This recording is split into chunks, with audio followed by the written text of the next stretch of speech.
A gente vai seguir falando desse assunto e recebe agora no CNN 360 a doutora em Direito Internacional e professora da Universidade Federal do Paraná, Priscila Caneparo, já aqui na tela comigo com a Débora Bergamasco. Professora, boa tarde, sempre um prazer ouvi-la e poder questioná-la sobre as coisas que acontecem no mundo, para entender o quanto que isso é uma jogada de fato de Benjamin Netanyahu ou o quanto há um risco real de se ter um conflito mais grave entre Israel e Líbano, o quanto Netanyahu querendo tirar a pressão do que está acontecendo no território da faixa de Gaza e direcionando o foco internacional para uma outra frente de batalha. Bom, boa tarde, Yuri. Boa tarde, Débora. Boa tarde a todos os assinantes. Eu acho importantíssimo a gente destacar que existe um risco real, sim, de um confronto direto entre o Hezbollah e Israel. Primeiro ponto, porque, de fato, esse conflito já é histórico, como bem acontece, né, em relação aos israelenses, enfim, o governo de Israel e os palestinos. Porque se a gente for pegar ao longo da história, com a finalização da Guerra Civil Libanesa, de fato, Israel começou a ocupar principalmente o sul do Líbano, que é essa região que hoje a gente está observando como sendo um novo fronte das ações militares israelenses. E nos anos 2000, Israel saiu dessa região, né, e foi considerada uma região, um território azul, como se fala no contexto internacional, só que os confrontos começaram a ser mais diretos entre Hezbollah, que nasceu como um partido político dentro do Líbano e de fato se radicalizou, até o ponto, efetivamente, de ser considerado por muitos um grupo terrorista. Em 2006, veio uma resolução do Conselho de Segurança, a resolução 1701, colocando fim, né, ou propugnando a finalização desses ataques entre Israel e o Hezbollah, porque, de fato, muitas vidas civis foram perdidas. Então, já existe uma possibilidade, uma perspectiva histórica de haver um confronto nesse sul do Líbano. Nesse momento, por que eu destaco que há, sim, uma situação que emerge muito a possibilidade dentro desse contexto de que Israel venha a atacar o sul do Líbano? Porque existe uma pressão popular ao Netanyahu. Dentro dessa perspectiva, se a gente for pegar dados de aprovação popular em relação a uma questão de ações no sul do Líbano, há um mês atrás, apenas 26%, segundo o think tank israelense, apenas 26% aprovariam uma ação militar de Netanyahu no sul do Líbano. Com os recentes ataques do Hezbollah em território israelense, esse número já cresceu para 36%. Então, a gente tem que fazer uma leitura também em relação à posição de Netanyahu como premier de Israel e qual é a possibilidade dele garantir a sua governamentabilidade em relação a esses ataques no sul do Líbano e tirar um pouquinho o foco de todas as atrocidades que estão sendo destacadas pela mídia, que o próprio Estados Unidos já falou, que estão acontecendo principalmente, né, no sul da faixa de Gaza, na região de Rafah.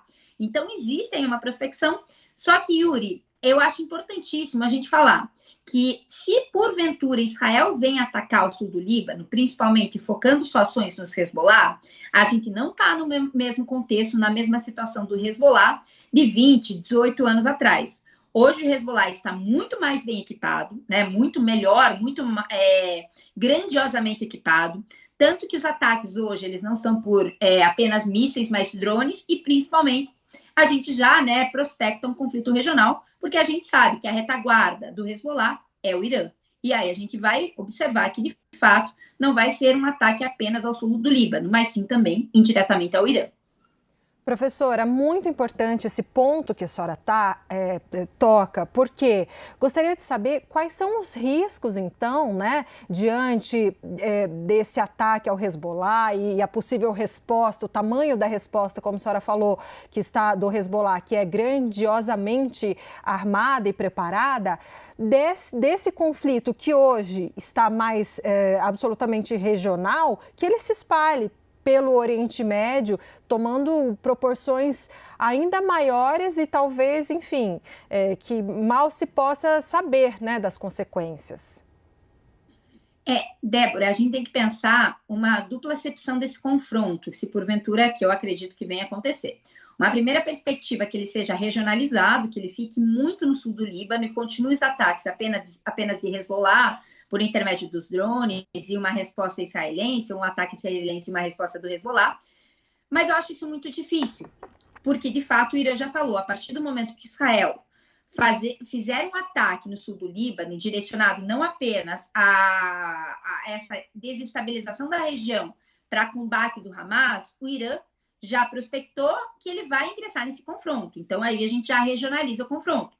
Só que, em contrapartida, aí a gente tem que observar muitas movimentações geoestratégicas também para além do Oriente Médio. O próprio Estados Unidos já falou que, além de falar que Israel não tem armamento suficiente, não tem poderio suficiente para combater forças regionais como Hezbollah, como o Irã, a gente observa que os Estados Unidos está se afastando efetivamente desse confronto que possivelmente vai se dar entre Israel e o sul do Líbano, o Hezbollah. Aí a pergunta que fica é como é que Israel vai se estruturar, vai sedimentar o seu caminho no sul do Líbano sem esse apoio estadunidense. E se não tem o apoio estadunidense, a gente sabe muito bem que a União Europeia está com outro problema, que é a guerra Rússia versus Ucrânia, vai acabar deixando subsidiário esse conflito entre Israel, efetivamente, e Líbano, ou Hezbollah. Então, eu acho que vai acabar se tendo uma movimentação muito mais voltada para um ataque, sim, no sul do Líbano, mas que vai se ter, na minha prospecção, na minha leitura, um cessar-fogo muito mais imediato se, porventura, os Estados Unidos não venham a salvaguardar os interesses de Israel, como está se propugnando, como está se desenhando, né? E aí eu volto no ponto. Talvez essas ações não sejam ações tão robustas a ponto de se criar um conflito regional, mas sim para garantir a governamentabilidade do Netanyahu. Porque, assim, uma segunda leitura também que a gente pode ter é se, porventura, o Netanyahu quisesse, né, fazer uma retirada dos palestinos da Cisjordânia, porque a Cisjordânia a gente sabe que é o norte da Palestina, muito próximo ao sul do Líbano. Mas ele não está pontuando que as ações vão se dar na Cisjordânia, né? Não vai se dar em território palestino, mas sim no Líbano. Então fica muito difícil a gente prospectar também essa argumentação frente à Cisjordânia. Então volto no ponto. Eu acho que é muito mais para o Netanyahu garantir a sua governamentabilidade. Uhum.